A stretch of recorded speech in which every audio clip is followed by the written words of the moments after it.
Hey guys, it's early here, but I got another quick tip for you.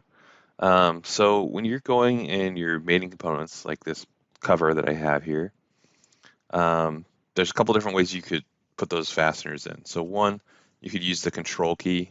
Everybody loves the control key. You can just hold control, drag and drop, and you could put a part in there, just copy and mate it all in one move. If you already have the part, of course, you could use Alt and drag and put it in that hole.